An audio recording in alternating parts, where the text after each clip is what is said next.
most was that we weren't allowed to ride on the front of the bus. And it was a sign that said colored to the rear. So whenever we got on, it was always understood that we had to go sit in the back. And at that time, the theaters, like the Fox Theater, you could go into the Fox, but we could buy tickets outside, but we weren't allowed to go through the front door. We had to go all the way down to the side, walk up all those steps and go in there. When they did integrate the theaters downtown, unfortunately, my mother took my sister and me to a movie, and these white guys saw us there, and when we came out, they started following us, and we crossed the street, and they kept following us. We were so afraid that we didn't go back again for some time. They had a store of crystals. Mm-hmm. We were allowed to glide a crystal inside, but we weren't allowed to eat it. Wow. We had to go outside. Have these issues been resolved, or do they still exist in today's community? I think most of those have changed. I started growing up in the north, so when I came to the south, it was really, something different for different children. But I think a lot of it has changed. What type of conflict or issues did teens experience with parents during the time you were growing up, such as curfews or attending school, leaving college, parades, time limits, looking at TV, etc.? So what type of conflicts were there with parents and teenagers when you were a child?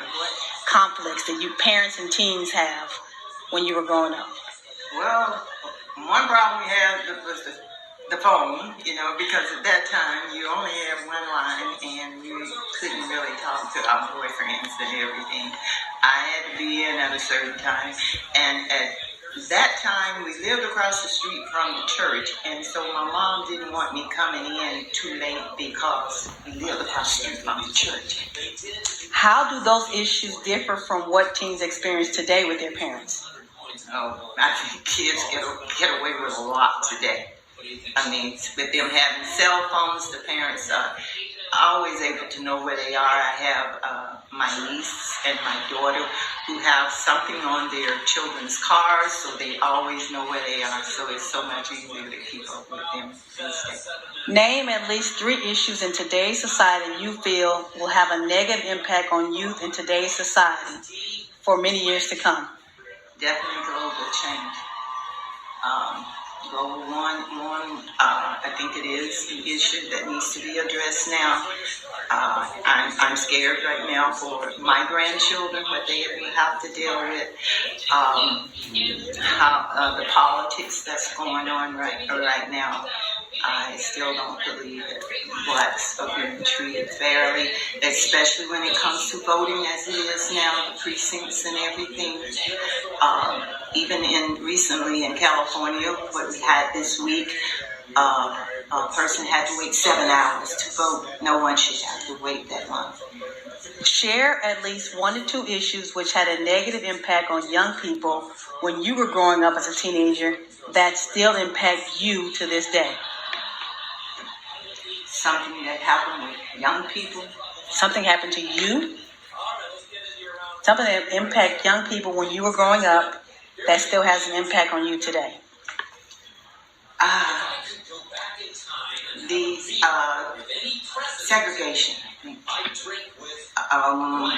Like I said, when I came here, it was different. My first teacher, my kindergarten teacher, was a white teacher. So I was not used to all these. And I remember books and things that we had. They were hand-me-down from the white schools. Writing was put in there, which wasn't appropriate at this time. I do remember that we were not taught all the things that blacks had accomplished. The history books did not mention blacks. For instance, Henson, who went to the North Pole. No one knew about Matthew Henson until I was actually working with my children. Did I learn about Matthew Henson? And I think that a lot of the things, all these inventions that were invented by blacks, they were never given credit for it. So I have a hard time with that still today.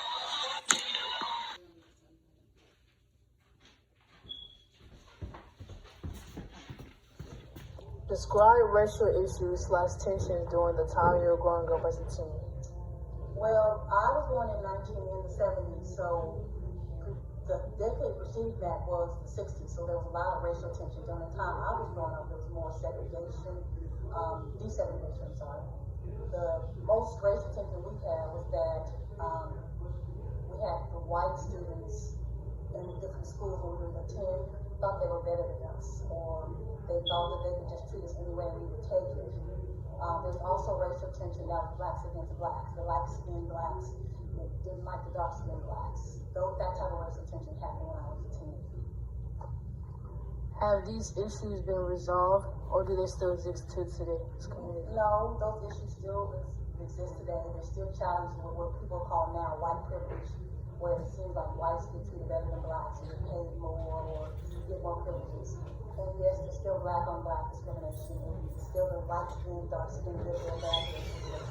I would be happy one day we just all can love each other.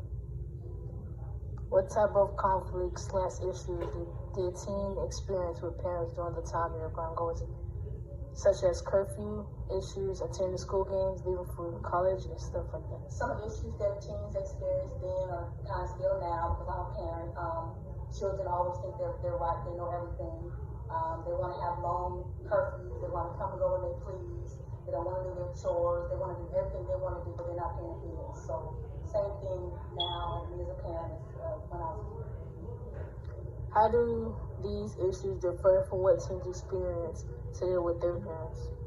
I think it's the same thing. I think back then I knew it all. You could tell me nothing. I would do what I want to do and not listen to my parents. My children are doing the same thing. They want to do what they want to do and not listen to their parents. They want to do everything their way and not listen to their parents. So I think it's the same then, the same now. Nothing's changed. Name at least 3 issues in today's society that you feel will have a negative impact on the youth in today's society for many years to come. Number 1, cell phones. I know all your friends are going to say that's not a good idea. I think teens have too much cell phones on their use of too much cell phones is a problem. Use of too much video games and too much social media. The big problem I have mainly is the social media. I think teenagers put too much information and personal information out there to the public, and it's just not a good idea. Share at least 1 or 2 issues which had a negative impact on young people when you were growing up as a teenager that still impact you to this day. Bullying. I used to wear very thick glasses, and I used to get teased a lot, and it was a bullying situation. I never wanted to commit suicide or anything like that, like kids are doing now, but bullying was bad then and it's still bad now. Describe racial issues / tensions during the time you were growing up as a teen. There were racial issues, but the African Americans stayed in their area and the whites stayed in their area.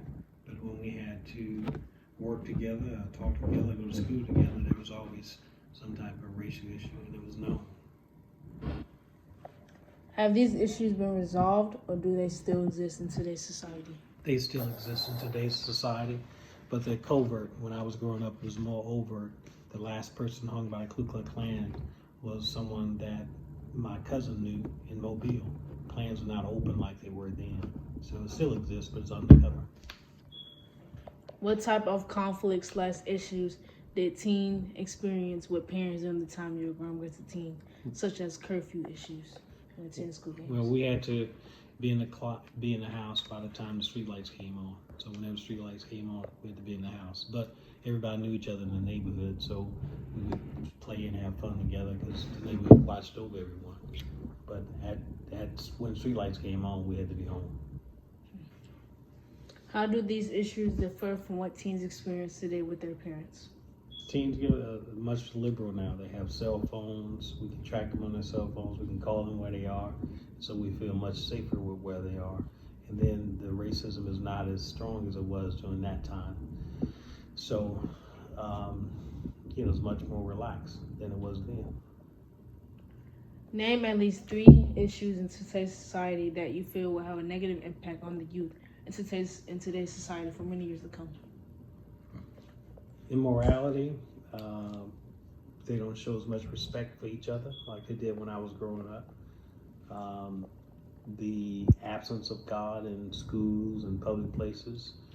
I think it's taken a lot out of people respecting the Bible and respecting Christian values.